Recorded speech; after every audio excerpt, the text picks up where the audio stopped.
The Shepnaz Podcast begins now. Welcome to the Shepnaz Podcast. I'm Joe, and I'm your host today. And we have the treat today of having with us someone in studio that's somewhat new to Shepherd, but not new to the faith, Cody Sray. And he is going to tell us a little bit about his life, his calling, and kind of his background. And in full disclosure, we were talking for a few minutes already, and we were really getting into it and realized I hadn't hit record. So now we're actually going to put this down and record it so that you can hear it. We were having a great conversation, but now we're going to kind of go back into this. So I'm just, going to keep it transparent here. I'm not going to pretend like I actually did this right the first time. Little rehearsal. No big deal. All right. So, Cody, as we were talking before, we were talking a little bit about your background and kind of how you came to faith a little bit. But Sure. before we got to that, I was asking you how you came to Shepherd and kind of how you happened upon us. So Sure. Let's go ahead and revisit that if you would. Yeah, no problem. So about 6 months ago, the start of 2024, I had ran into Tom Jacobs, actually, and a lot of people know Tom and Kathy. Tom, a great guy, very just like so much wisdom he exudes, a very interesting guy, and kind of for me like the last person I'd expect to meet at Amazon, almost just like where I was, especially. So doing work in a conveyor belt, and they're like, "Hey, can you help this guy in the truck?" And I was like, "Okay." And I just, you never know who you're going to meet at Amazon. Are they going to speak French? Are they do they even speak at all? Some people don't speak at all, and so Are they a robot? Yeah, Amazon robot. But I go back there, and he's like the coolest guy. He is a Christian. He had been a minister for years. I don't know the exact number, but like 30, 35, something like that. And he told me he is a Nazarene, and it was definitely a God moment, because much like moments like that, you kind of are apprehensive, and you're like, I don't really want to do this. I'm kind of nervous. And it was exactly what I needed. I just kind of stepped out in faith, because I was comfortable at my little job there. I could have said no. I'm like, okay, let me help him out. And it was like just a great friendship, and I learned a lot from him. And he was like, hey, you should come over to Shepherd Church of the Nazarene. And I was like, okay. Like, I was actually in the business of looking for a church at that time. And so I started coming here about 6 months right after he invited me. And so that's kind of, that was the start of that. And I know you wanted me to talk a little bit about my faith in general. Yeah, we'll get into that. Yeah. I find it refreshing to hear you say, he invited me and I decided to come. I think so many times we're afraid to ask people around us to go to church, because somehow maybe we think that they're going to be offended, or this is going to make it awkward if they say no. Yeah. But if he hadn't, where would you be right now? You might have been shopping. You might have happened upon us. You may not have. It's true. And so when we were talking before, you gave two words to describe Tom. You said he was awesome and interesting. And yes. I have to say that, those were the perfect words to describe Tom. Yeah. So let's dive a little bit deeper. Let's go. You were talking a little bit before about how you actually came to Christ, and kind of a little bit about your upbringing and so forth. So if you'd fill us in on that. Sure, yeah. So I grew up in a very Christian home. My parents raised me very morally. I have the best parents. I really hold to that.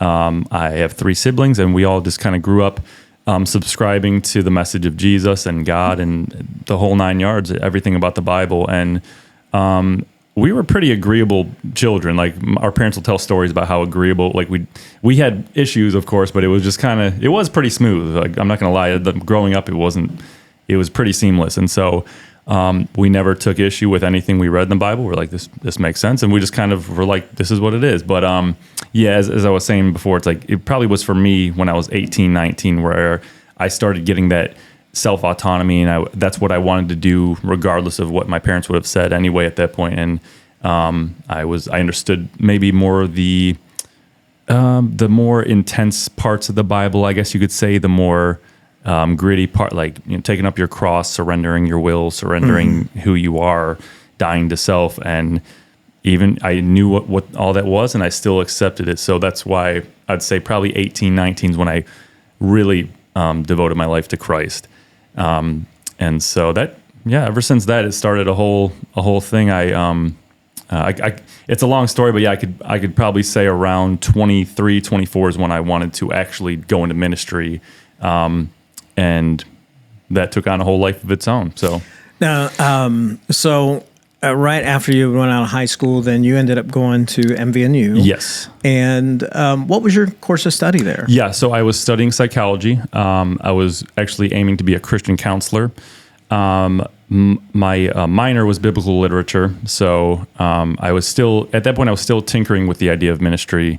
And I kind of, in my mind, I was keeping it in my back pocket. Like I always wanted to kind of do that, but maybe, I don't know if it was I didn't have the bravery or I didn't feel the clear calling, but I knew I wanted to impact people and tell them about the gospel.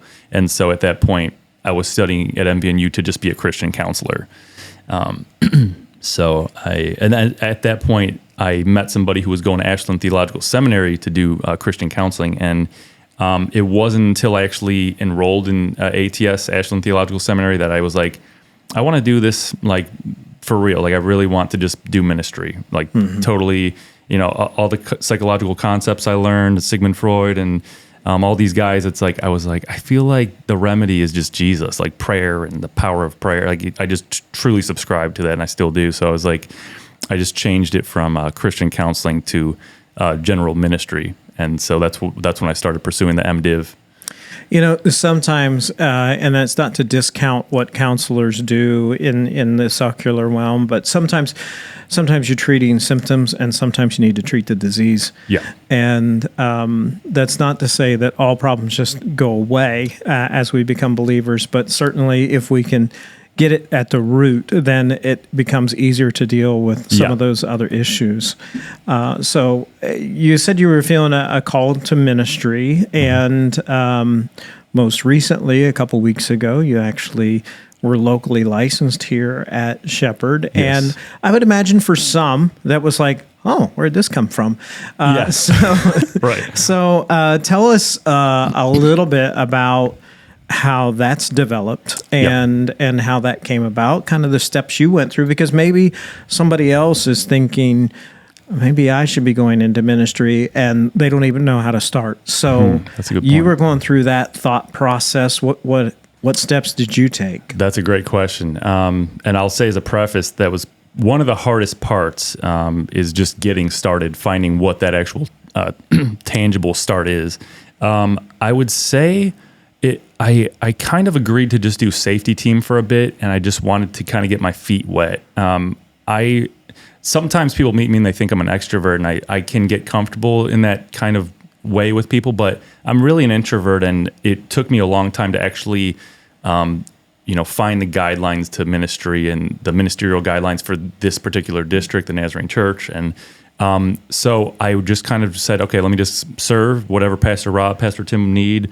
I kind of told them what my skill sets were, my past jobs, and I kind of somehow stumbled upon the safety team. And to answer your question, I just, at some point, I did talk to Tom, and Tom, he kind of was a little, not forceful. He was just kind of like, he's like, you're doing safety. He's like, you know what you need to do. He's like, so he basically told me, just ask Pastor Rob, Pastor Tim, what the next steps are, and kind of just dive right into it. And so I definitely got that nudge from him, and I felt God was working through him there, because I did feel I was dragging my feet, and it's hard to explain why, but maybe some spiritual warfare going on there. But once I did, it's been kind of a huge weight lifted off. Mm-hmm. And Pastor Tim, I met with him during lunch. He printed out the whole kind of official ministerial guidelines, and registering the call to obtaining your local minister license, and then obviously after that's the district license, and so on and so forth. But yeah, once I just kind of pursued that directly, I felt a lot of like the unnecessary weight just kind of be dropped off of me, and it's kind of like I asked myself, why didn't I just do that all along, type of thing. It's like that's what had to happen. So So what does you had mentioned like there's going to be next steps. You're at a local level, and in fact, I was just talking to Noah a little bit ago, and he was licensed around the same time. So in fact, we were making fun that like it's almost like games with different levels, and at the end of this level, you have to meet the boss, and then and then go to the next level. It's true. Let our listeners know a little bit about this process. So what are you doing now that you're in this first level, and what does that look like? That's a good point. So once I actually obtained the local license and was handed it by pastor, the next step for me is I've been keeping in touch with the district, and they asked for my transcripts at this point in the process. There's a whole list of steps, but to kind of summarize where I'm at now, within the obtaining the local license and then pursuing the district, which is after that, you're just kind of in this process where you're trying to figure out where in the transcripts, like what kind of credit hours and what courses are under what is necessary in the Nazarene realm, and then what you also need. So I'm just waiting right now for someone actually in the district. It's either the secretary or someone who's on the district, and they're handling the transcripts and just trying to figure out what courses I need. So I'm just kind of in a waiting period and seeing. For all I know, I may have all those courses and credits satisfied through my MDiv, but they just want to make sure with the course of study I'm in now that if there's any that need to be taken, that I'll take those steps.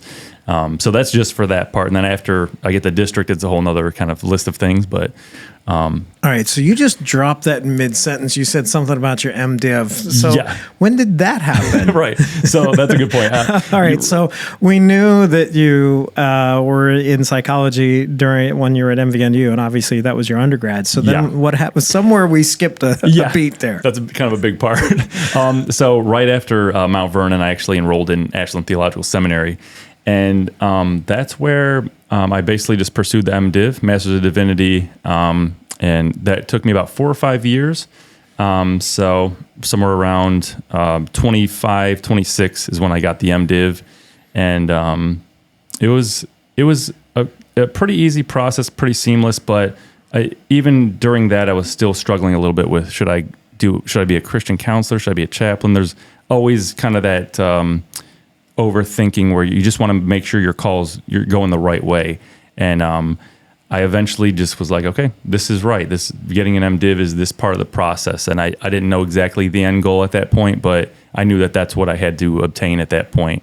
And so, after Mount Vernon, I got the MDiv from Ashland. And All right. So has the Lord kind of been giving you a leading of where this is going? Or okay, so where do you feel like the Lord is leading you on this? Yes. So it wasn't really clear for a while, but I can say in the past 4-5 months specifically, I believe the Lord's leading me to correctional chaplaincy.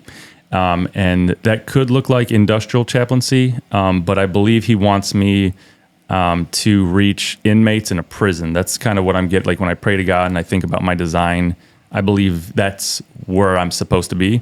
I'm also open to just general chaplaincy, whether that's university chaplaincy, hospice, hospital chaplaincy, things like that.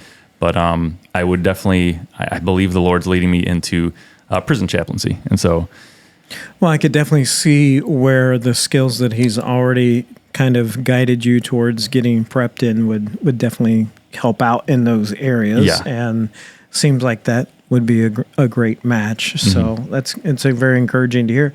Have you pursued anything yet, or are you looking? Or I'm looking a little bit. I actually applied to some chaplain roles with Ohio State University and a few other places, just to kind of see what it would look like. Because you never know.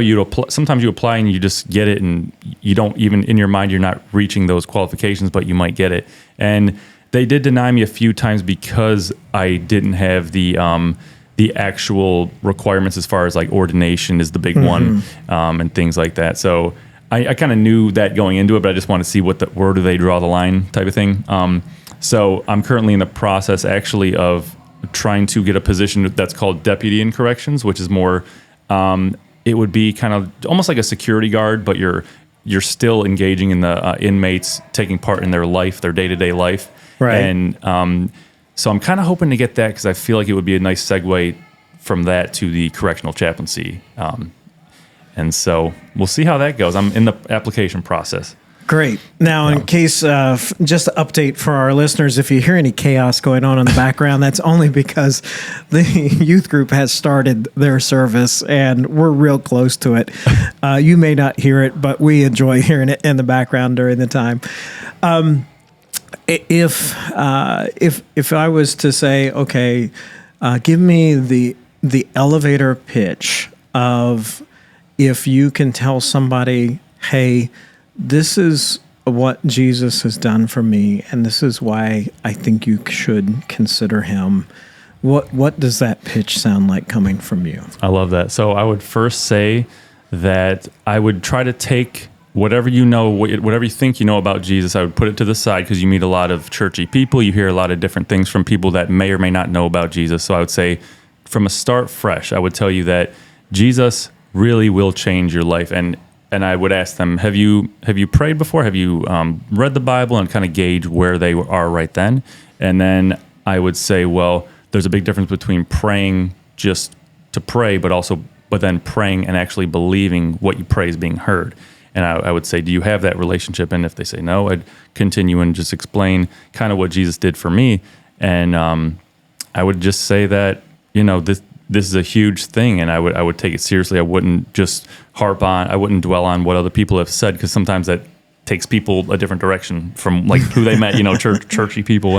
And I would say, yeah, like he can change your life, and you don't have to be perfect. Just trust in him, believe in him, and he'll have you. He's got your back. Like it's actually that easy. And are you willing to change your life right now? Do you want that? And like, what do you struggle with? Because he's been waiting for you to come to him. And so I would encourage them that. And I would also say that it's not just going to improve your life. I would say it is life, and it will completely change what your view is of life. It's not going to be like, I want my life to be easy, I want my life to be hard. It's going to be like you will experience actual life, and that life life might actually get harder from your old perspective, but it'll become easier because you might know you're serving the Lord, and that'll change your life. So I would just to keep it short, I would say he can definitely change your life, and I could walk you through the steps. And if you're willing to ask for forgiveness, we can do that right now. And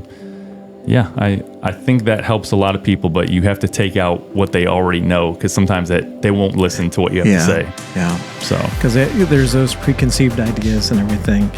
Well, Cody, I really appreciate the chance to get to talk to you and get to know you a little bit. Sure. And I'm so glad that everybody that's listening is getting to know you a little more. And I enjoyed both the conversation that we didn't record and this one that we have. No problem. So we look forward to kind of seeing what God is doing through you and what comes next. So we'll definitely be praying for you in those regards. And also we want to challenge those of you that are listening that perhaps maybe God's been nudging you and you need to take your next step.